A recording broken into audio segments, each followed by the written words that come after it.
Michaela Hi. and we're here. We're cooking spinach.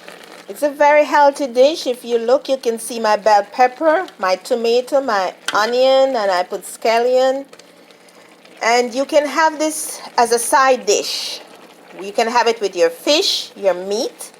It's very healthy, especially if you're losing weight, if you have high blood pressure, diabetes. This is a very healthy dish. It's very simple to make.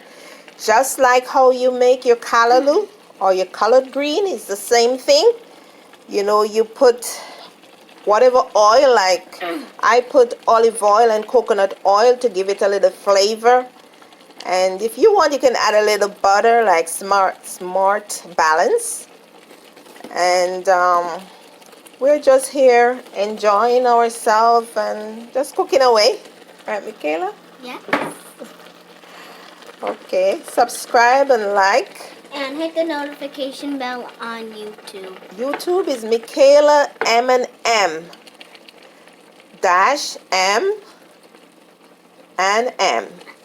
And follow me and follow us on Instagram. Yes, Instagram is cook underscore M&M.